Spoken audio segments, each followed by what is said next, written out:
Hi my dear friends, அஸ்ஸலாமு அலைக்கும். எல்லாம் எப்படி இருக்கீங்க? ஸோ நிறைய பேர் எனக்கு கமெண்ட் பண்ணியிருந்தீங்க என் வீடியோவே போடலன்னு சொல்லி. எனக்கு கொஞ்சம் உடம்புல சரியில்லை ஃப்ரெண்ட்ஸ். ஸோ இப்போ வந்து அல்ஹம்துலில்லாஹ் நான் ரொம்பவே நல்லா இருக்கேன். என்னோடய ஃப்ரெண்ட்ஸ் அண்ட் என்னோடய சப்ஸ்கிரைபர் எல்லாருக்கும் ரமதான் முபாரக். ஸோ இப்போ வந்து இந்த இஃப்தியார் விழாவை உங்க கூட நான் வந்து ஷேர் பண்ண போகிறேன். ஸோ இப்போ பார்த்தீங்கன்னா நான் வந்து இஃப்தியாருக்கு பார்த்தீங்கன்னா மட்டன் கட்டில் நான் வந்து செய்ய போகிறேன். ஸோ அதனால் வந்து ஒரு 2-3 உருளைக்கிழங்கு வந்து குக்கரில் நான் வந்து வேக விட்டு 2-3 விசில் விட்டு எடுத்து வச்சுக்கலாம் நம்ம. ஸோ சைடில் பார்த்தீங்கன்னா என்னென்ன ப்ரிப்பரேஷன் பண்ணுறேன்னு சொல்லி இதோட நான் உங்களுக்கு வந்து அட்டாச் பண்ணியிருக்கேன். ஸோ வந்து மிஸ் பண்ணாமல் பாருங்கள், வீடியோ வந்து ஸ்கிப் பண்ணாமல் பாருங்கள், அப்போ தான் ஃபுல் ப்ரிப்பரேஷன் உங்களுக்கு நல்லாவே தெரியும். ஸோ இப்போ வந்து பாலை வந்து நம்ம காய்ச்சி எடுத்துடலாம், ஏன்னா ஜூஸ் போடுறதுக்கு. ஸோ இப்போ சைட் பை பார்த்தீங்கன்னா நான் வந்து பாதாம்ஸ் அண்ட் ஆல்மண்ட்ஸ் வந்து அதாவது அக்ரோட்டை வந்து உருவத்தி வச்சுருக்கேன். மட்டனை வந்து நல்லா வாஷ் பண்ணி எடுத்து வச்சுருக்கேன். ஸோ இப்போ வந்து ப்ரிப்பரேஷன் ஸ்டார்ட் பண்ணிடலாம் ஃப்ரெண்ட்ஸ். இப்போ பார்த்தீங்கன்னா நான் வந்து ஒரு கடாய் எடுத்து வச்சுருக்கேன். இதில் வந்து ஒரு 2 பெரிய ஆனியன்ஸ் வந்து ஃபைனாக சாப் பண்ணி ஆட் பண்ணியிருக்கேன். ஃபைனானா ரொம்பவே ஃபைனாக வேண்டாங்க, ஓரளவுக்கு மீடியமாகவே நம்ம வந்து கட் பண்ணி இதில் ஆட் பண்ணிக்கலாம். ஸோ இந்த மட்டன் கட்டில் வந்து அதிகமாக ஆயில் போட நீங்கள் தேவையில்லைங்க, ஏன்னா வந்து இஃப்தியார் டைம் நம்ம வந்து ஆயில் எல்லாம் கொஞ்சம் கம்மியாகவே வந்து ஆட் பண்ணிக்கலாம். ஸோ அதிகமாக வேண்டாம். ஸோ இப்போ பார்த்தீங்கன்னா இதுக்கு வந்து இந்த கறி லீவ்ஸ் கொஞ்சம், அதாவது கறிவேப்பிலை கொஞ்சம் இதில் வந்து ஆட் பண்ணிக்கலாம். ஸோ அந்த மட்டன் கட்லண்ட கறி லீவ்ஸோட அந்த அரோமாஸ் ரொம்பவே நல்லாயிருக்கும் ஃப்ரெண்ட்ஸ். ஸோ இப்போ இதில் பார்த்தீங்கன்னா நம்ம வந்து ஒரு 1/2 டீஸ்பூன் வந்து இஞ்சி பூண்டு பேஸ்ட்டை ஆட் பண்ணிக்கலாம். ஸோ எப்போவும் நாம் எந்த நான்வெஜ் பண்ணுறப்பவும் இந்த மாதிரி இஞ்சி பூண்டு பேஸ்ட் வந்து ஆட் பண்ணிக்கிட்டால் ரொம்பவே வந்து நல்லாயிருக்கும் அண்ட் வந்து நல்லா வந்து டைஜஷன் ஆகும். ஸோ இப்போ வந்து நான் அந்த கறியை பார்த்தீங்கன்னா, அதாவது மட்டனை வந்து இந்த மாதிரி வந்து கீமாவை வந்து மிக்சியில் போட்டு நான் வந்து அரைச்சி எடுத்துருக்கேன். ஸோ இதில் வந்து இதை ஆட் பண்ணிக்கலாம் நம்ம. ஸோ ஆட் பண்ணி ஒரு 2 நிமிஷம் நல்லா வந்து சாத்தை பண்ணிக்கலாம். ஸோ இதில் வந்து நம்ம அதிகமாக எந்த மசாலாவும் வந்து ஆட் பண்ணுறதில்ல ஃப்ரெண்ட்ஸ், ஜஸ்ட்டு ஹோம்மேடாக இதை நான் பண்ண போகிறேன். ஸோ ரொம்பவே டேஸ்ட்டு பார்த்திங்கன்னா அபாரமாக இருக்குமா. ஸோ இப்போ பார்த்தீங்கன்னா இது வந்து 2 மினிட் நல்லா வந்து இந்த பச்சை வாசனைலாம் போயாச்சு. ஸோ இதுக்கப்புறம் பார்த்தீங்கன்னா நான் வந்து கொஞ்சம் தேவையான அளவு மஞ்சத்தூள் ஆட் பண்ணுறேன். ஸோ உப்பு கொஞ்சம் ஆட் பண்ணியிருக்கேன். இதுவும் வந்து 2 மினிட் நம்ம வந்து நல்லா அந்த ராஸ்மல் போகிற வரைக்கும் வதக்கிக்கலாம். ஸோ இப்போ வந்து காரத்துக்கு பார்த்தீங்கன்னா ஒரு 1/4 டீஸ்பூன் வந்து மிளகாத்தூள் ஆட் பண்ணுறேன். ஒரு 1/2 டீஸ்பூன் பார்த்தீங்கன்னா கரம் மசாலா ஆட் பண்ணியிருக்கேன். ஸோ இதுவும் வந்து நல்லா இந்த கீமாவோட மிங்கில் வர மாதிரி கலந்துக்கலாம். ஸோ இப்போ பார்த்தீங்கன்னா நல்லாவே வந்து அந்த ராஸ்மல் போயிடுச்சு, நமக்கு கீமா மட்டும் வெந்து வரணும் ஃப்ரெண்ட்ஸ். ஸோ இப்போ நல்லா கொஞ்சம் நேரம் வந்து கைவிடாமல் நம்ம வந்து கிளறிக்கலாம். ஸோ இதில் பார்த்தீங்கன்னா இந்த கொத்துக்கறி வந்து, அதாவது கீமா வந்து வேகிறதுக்கு கொஞ்சம் நம்ம வந்து அந்த மிக்சியில் வந்து கீமா அரைச்சோல, ஸோ அந்த தண்ணி வந்து ஒரு 2லேருந்து 3 ஸ்பூன் வரும். ஸோ அதை ஆட் பண்ணி நம்ம வந்து ஒரு 5 to 7 மினிட் வந்து இதை வேக விடலாம். ஸோ வேக விட்டு அதுக்கப்புறம் நம்ம வந்து நெக்ஸ்ட் ப்ரிப்பரேஷன் என்னன்னு பார்க்கலாம். ஸோ இப்போ பார்த்தீங்கன்னா நம்ம போட்டு அந்த வாட்டர்லாம் நல்லா வந்து உறிஞ்சிடுச்சு பாருங்கள் இந்த கீமா. ஸோ இப்போ வந்து 75% நமக்கு வந்து ரெடி ஆகிடுச்சு. ஸோ இப்போ பார்த்தீங்கன்னா நான் வந்து உருளைக்கிழங்கு வந்து வேக வச்சு அதை வந்து நல்லா மசிச்சு எடுத்துருக்கோம். ஸோ இதோட வந்து இதுவும் ஆட் பண்ணிக்கலாம்.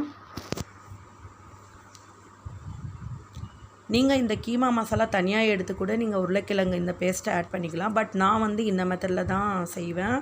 ஸோ அதனால் வந்து எனக்கு ரொம்பவே வந்து ஈஸியாக இருக்கும். ஸோ இப்போ பார்த்தீங்கன்னா நான் கலந்துட்டேன், நல்லா பாருங்கள். ஸோ வந்து இந்த கீமாவோட உருளைக்கிழங்கு அது எல்லாமே கலந்துடும். ஸோ தேவையான அளவு கொஞ்சம் வந்து நம்ம கொத்தமல்லி தழை ஆட் பண்ணிக்கலாம். உங்கள்கிட்ட வந்து கசூரி மேத்தி இருந்தால் கூட நீங்கள் ஆட் பண்ணிக்கோங்க, அதாவது வெந்தய கீரை அதோட வந்து ட்ரை ஆனது. ஸோ இப்போ பார்த்தீங்கன்னா நமக்கு நல்லாவே வந்து இந்த மாதிரி கட்லட் சைஸில் வந்து நமக்கு ரெடி ஆகிடுச்சு. ஸோ இதை வந்து நம்ம ஆற விட்டு எடுத்துடலாம். ஸோ இப்போ பார்த்தீங்கன்னா நான் வந்து இந்த மாதிரி கட்லட் சைஸ்க்கு எடுத்து வச்சுட்டேன். இதில் வந்து நம்ம வந்து பிரெட் கிராம்ஸில் தான் டிப் பண்ணி இதை வந்து நம்ம ஃப்ரை பண்ண போகிறோம். இதெல்லாம் நான் பார்த்தீங்கன்னா அரௌண்ட் பார்த்தீங்கன்னா 3 to 4 அதாவது அந்த டைமில் வந்து நான் இதெல்லாமே ப்ரிப்பரேஷன் பண்ணிடுறேன். ஸோ அதை நம்ம வந்து எடுத்தாச்சு. ஸோ இப்போ நான் வந்து அதாவது அந்த உண்ணியப்பம்னு சொல்லுவோம் நம்ம, அந்த வாழைப்பழத்தில் செய்கிற அப்பம். ஸோ அதை வந்து இன்றைக்கி ப்ரிப்பேர் பண்ண போகிறேன். ஸோ அதுக்கு வந்து நல்லா கனிஞ்ச பழம், அதாவது நல்லா பழுத்த பழமாக ஒரு 3 to 4 பழம் நான் எடுத்திருக்கேன். இதில் வாழைப்பழம் எடுத்திருக்கேன், பனானா. ஸோ இதில் வந்து தேவையான அளவு கொஞ்சம் 2லேருந்து 2-3 ஸ்பூன் வந்து நம்ம சுகர் ஆட் பண்ணிக்கலாம். உங்கள்கிட்ட வந்து நாட்டு சர்க்கரை இருந்தால் கூட நீங்கள் ஆட் பண்ணிக்கோங்க. ஸோ எனக்கு வந்து கலர் சேஞ்ச் ஆகிடும்னு சொல்லி நான் வந்து ஒயிட் சுகர் மட்டும்தான் ஆட் பண்ணுறேன். ஏன்னா வந்து இந்த பழத்துலேயே வந்து நல்லா சுகர் கண்டென்ட் இருக்குது. ஸோ அதனால் நம்ம அதிகமாக சுகர் சேர்க்க தேவையில்லை. ஸோ இப்போ பார்த்தீங்கன்னா நல்லா இந்த மாதிரி ஃபோர்க் வச்சு நம்ம அரைச்சிக்குங்க. ஸோ 1-2 அந்த மாதிரி வாயில் இந்த பனானா கடிப்பட்டால் தான் ரொம்பவே டேஸ்ட்டாக இருக்கும் இந்த அப்பம். ஸோ இப்போ பார்த்தீங்கன்னா எல்லாமே ரெடி ஆகிடுச்சு. ஸோ இப்போ இதில் நெக்ஸ்ட்டு பார்த்தீங்கன்னா நான் வந்து இந்த கப்பில் வந்து 1 கப் வந்து மைதா எடுத்துருக்கேன். ஸோ இது வந்து நம்ம ஜலிச்சு எடுத்துக்கலாம்.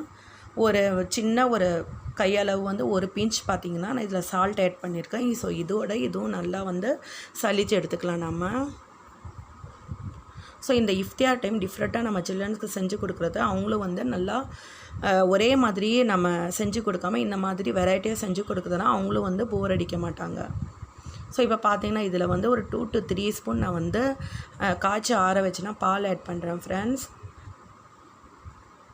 ஸோ ரா மில்க் போட்டால் ஒரு மாதிரி ஸ்மெல்லாக இருக்கும். ஸோ காய்ச்சி ஆறி வச்சு நான் பால் போட்டிங்கன்னா உங்களுக்கு ரொம்பவே வந்து கன்சிஸ்டி வரும். ஸோ இப்போ பார்த்தீங்கன்னா இந்த தோசை மாவு பதத்துக்கு நீங்கள் வந்து ரெடி பண்ணி வச்சுக்கோங்க. ஸோ இன்னொரு டைப் கூட நம்ம பான் கேக்னு சொல்லுவோம் இதை. ஸோ ரொம்பவே டேஸ்ட்டு நல்லாயிருக்கும் ஃப்ரெண்ட்ஸ். இதில் வந்து நான் கொஞ்சம் வந்து ஏலக்காய் பொடி ஆட் பண்ணுறேன். ஸோ அதுவும் நமக்கு நல்ல அரோமாவை எடுத்து கொடுக்கும். ஸோ இப்போ இதெல்லாம் நம்ம வந்து ப்ரிப்பரேஷன் பண்ணி வச்சிடலாம்.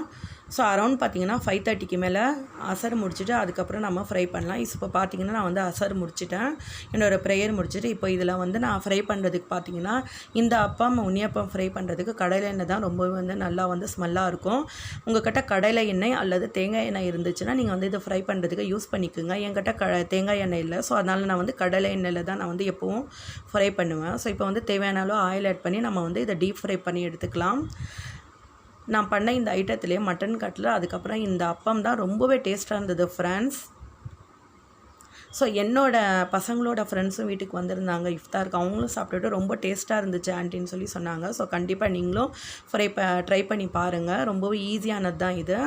ஸோ இப்போ பார்த்திங்கன்னா நம்ம வந்து ஆயிலில் போட்டோன்னா நல்லா பாருங்கள் பன்னாட்டம் உப்பி வரும். ஸோ இதில் வேறு எந்த முட்டையும் நான் இதில் வந்து ஆட் பண்ணலை. உங்களுக்கு தேவைன்னா நீங்கள் வந்து எக்கு ஆட் பண்ணிக்கோங்க. ஏன்னா நான் இந்த டைம் வந்து நான் எக்கு ஆட் பண்ணல. எப்போவும் நான் வந்து முட்டை ஆட் பண்ணி பண்ணுவேன், 2 முட்டை ஆட் பண்ணுவேன். இதில் வந்து இப்போ நான் முட்டை ஆட் பண்ணல. ஸோ நமக்கு நல்லாவே வந்து பாருங்கள் பன்னாட்டம் ஃப்ளஃபியாக வருது. நான் வந்து கொஞ்சம் பேக்கிங் சோடா ஆட் பண்ணியிருக்கேன் இதில், ரொம்ப அதிகமாக தேவையில்லை. ஸோ அதனால் நல்லா வந்து உப்பி வந்திருக்குது பாருங்கள். டேஸ்ட்டும் பார்த்திங்கன்னா ரொம்பவே வந்து டிஃப்ரெண்ட்டாக நல்லா இருந்துச்சு ஃப்ரெண்ட். ஸோ இப்போ வந்து எல்லாமே நம்ம வந்து ட்ரை பண்ணி எடுத்துக்கலாம். ஸோ நமக்கு இஃப்தியாருக்கு நம்ம வந்து அரௌண்ட் பார்த்திங்கன்னா 2-3 ஹவர்ஸ்க்கு முன்னாடியே இந்த ப்ரிப்பரேஷன்லாம் நம்ம செஞ்சு வச்சுக்கிட்டால் நமக்கு இஃப்தியார் டைமில் வந்து கொஞ்சம் இபாதத்தில் அதாவது யாசின் படிக்கிறது துவா கேட்குறதுல நம்ம வந்து டைமை வந்து ஸ்பெண்ட் பண்ணிக்கலாம். இதெல்லாம் வந்து நம்ம ப்ரிப்பரேஷனை நம்ம வந்து செஞ்சு வச்சுக்கலாம் ரெடியாக. ஸோ இப்போ பார்த்திங்கன்னா அனதர் பேட்ச் கூட நான் இதில் வந்து ஆட் பண்ணுறேன். ஸோ பாருங்கள் சூப்பராக நல்லா கலர்ஃபுல்லாக நமக்கு வந்து அப்பம்னு கூட நீங்கள் சொல்லலாம், அல்லது வந்து பேன் கேக் கூட நீங்கள் இதை வந்து சொல்லலாம். ஸோ இப்போ வந்து எக்ஸ்ட்ரா ஆயிலெல்லாம் நம்ம வந்து நல்லா ட்ரை பண்ணிவிட்டு எடுத்துக்கலாம். ஸோ பாருங்கள் சூப்பராக நான் செஞ்ச இந்த இஃப்தார் ப்ரிப்பரேஷனில் இந்த ஐட்டம் தான் ராஜாவாக இருந்தது. ஸோ அவ்வளோ டேஸ்ட்டாக அவ்வளோ நல்லா இருந்தது ஃப்ரெண்ட். ஸோ இப்போ வந்து மெயின் சில்ட்ரன்ஸ்க்கு வந்து ஜூஸ் நம்ம வந்து ரெடி பண்ணிடலாம். இன்றைக்கி நான் வந்து 2 விதமான ஜூஸ் வந்து ரெடி பண்ண போகிறேன். என்னென்னு பார்த்தீங்கன்னா முலாம்பழம். ஸோ அந்த முலாம்பழம் ஒரு 1/2 முலாம்பழம் எடுத்திருக்கேன்னா இதெல்லாம் வந்து கூலிங் ஐட்டம். ஏன்னா நம்ம வந்து நோன்பு வைக்கிறதுனால நம்ம உடம்பு பார்த்திங்கன்னா ஆட்டோமேட்டிக்காக ஹீட் ஆகிடும். ஸோ அதுக்கு வந்து நம்ம கூலிங் செய்கிறதுக்கு தான் இந்த மாதிரியான ஜூஸஸ் எல்லாம் நம்ம வந்து இன்டேக்காக எடுத்துக்கிறோம். ஸோ இதில் வந்து முலாம்பழம் அப்புறம் பார்த்திங்கன்னா சுகர் வந்து 2-3 ஸ்பூன் நான் வந்து ஆட் பண்ணுறேன். ஸோ அதிகமாக சுகர் தேவையில்லை. இதில் வந்து காய்ச்சி ஆற வச்சுன்னா பால் பார்த்திங்கன்னா நான் வந்து ஒரு கிளாஸ் எடுத்திருக்கேன். ஸோ உங்களுக்கு விருப்பப்பட்டால் நீங்கள் இதில் வந்து வாட்டர் கூட ஆட் பண்ணிக்கலாம். நான் வந்து வாட்டர் ஆட் பண்ணல, ஐஸ் க்யூப் மட்டும்தான் இதில் ஆட் பண்ணுறேன். ஸோ நம்ம இந்த ஜூஸஸ் எல்லாமே ப்ரிப்பேர் பண்ணி எடுத்துட்டால் ரெடியாக இருக்கலாம். ஸோ இப்போ பார்த்திங்கன்னா நம்ம வந்து மிக்சியில் போட்டாச்சு. ஸோ இதை வந்து கிளாஸ்லேயும் நம்ம போட்டு ஃப்ரீசரில் வச்சிடலாம். ஃப்ரிட்ஜில் வேணாலும் வச்சுக்கோங்க, நீங்கள் ஃப்ரீசரில் வேணால் வச்சுக்கலாம், உங்கள் இஷ்டம்தான். ஸோ பார்த்திங்கன்னா கலர்ஃபுல்லான முலாம்பழம் ஜூஸ் கூட நமக்கு ரெடி ஆகிடுச்சு.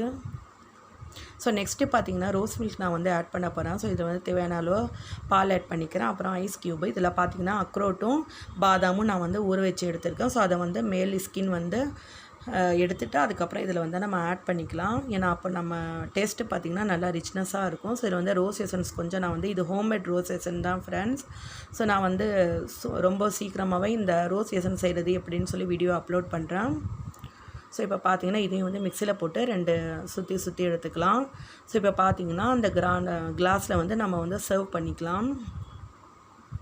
ஸோ இப்போ இதில் பார்த்திங்கன்னா நான் வந்து சப்ஜா சீடு, அதுக்கப்புறம் வந்து பாதாமி கூந்து. ஸோ முதல் நாள் நைட்டை நம்ம வந்து ஊற போட்டுட்டா நல்லா வந்து அந்த தண்ணி வாட்டர்லாம் அப்சர்வ் பண்ணிவிட்டு, இதுவும் கூலிங் தான் ஃப்ரெண்ட்ஸ். இந்த நோன்பு டைமில் இதெல்லாம் அதிகமாக சில்ட்ரன்ஸ்க்கு ஆட் பண்ணிக்கோங்க. ஸோ அப்போ தான் அவங்களுக்கு வந்து அந்த ஃபேஸில் பிம்பிள்ஸு அந்த இதெல்லாம் வராது. ஸோ இப்போ பார்த்திங்கன்னா கட் பண்ணி வச்சு நான் பாதாம் அப்புறம் அக்ரோட்டும் இதில் வந்து ஆட் பண்ணிக்கிட்டேன். ஸோ நமக்கு 2 டைப்ஸ் ஆஃப் ஜூஸஸும் ரெடி ஆகிடுச்சு. ஸோ இப்போ வந்து மட்டன் கட்லெட்டை நம்ம வந்து ஃப்ரை பண்ணி எடுத்துக்கலாம். இதில் வந்து நான் அதே பெயினில், ஸோ அப்போ அப்பம் செஞ்ச அதே பெயினில் அதே ஆயிலில் நான் வந்து இப்போ வந்து இந்த மட்டன் கட்லெட்டும் செய்ய போகிறேன். ஸோ நம்ம வந்து ஸ்வீட் தானே செஞ்சோம், அந்த ஆயிலில் செஞ்சால் ஸ்வீட்னஸ் வராதான்னு நீங்கள் நினைப்பீங்க. கண்டிப்பாக வராத ஃப்ரெண்ட்ஸ், நீங்களும் ட்ரை பண்ணி பாருங்கள். ஸோ கண்டிப்பாக ஒரு சொட்டு கூட ஸ்வீட் இருக்காது அந்த ஆயிலில். ஸோ இப்போ பார்த்திங்கன்னா நல்லாவே வந்து நல்லா ப்ரௌனிஷ் ஆகிடுச்சு. அனதர் சைடு நம்ம வந்து டர்ன் பண்ணிக்கலாம். ஸோ இப்போ வந்து நான் எடுக்கிற அந்த வீடியோ மிஸ் பண்ணிட்டேன். ஸோ சூப்பரான இஃப்தார் விலாக். அல்ஹம்துலில்லாஹ் நான் நல்லா வந்து துவா செஞ்சுட்டு உலக மக்கள் எல்லாருமே வந்து நோய் நொடி இல்லாமல் எல்லாமே வந்து நல்லா ராஹத்தியாக இருக்கணும்னு சொல்லி நான் அல்லாஹ் தாலா கிட்ட துவா வேண்டிக்கிட்டேன். ஸோ இந்த ஃபஸ்ட்டு இஃப்தார் விலாக உங்கள் கூட நான் வந்து ஷேர் பண்ணியிருக்கேன். நான் இதில் காட்டின சில ஐட்டம்ஸ் எல்லாமே நீங்கள் கண்டிப்பாக வீட்டில் ட்ரை பண்ணி பாருங்கள். உங்கள் சில்ட்ரனுக்கு செஞ்சு கொடுத்து அசத்துங்க. ஸோ இன்னொரு இன்ட்ரெஸ்டிங்கான விலாகோட இஃப்தார் விலாகோட உங்களை வந்து ஸோ மறக்காமல் லைக் பண்ணுங்கள், சப்ஸ்கிரைப் பண்ணுங்கள், ஷேர் பண்ணிவிடுங்க. ஸோ சர்மி கிச்சன் 706 பெல் சிம்பிளை கிளிக் பண்ணிக்கோங்க. ஸோ தட் அப்போ தான் நான் போடுற நோட்டிஃபிகேஷனை உங்களுக்கு இன்பாக்ஸாக வரும்.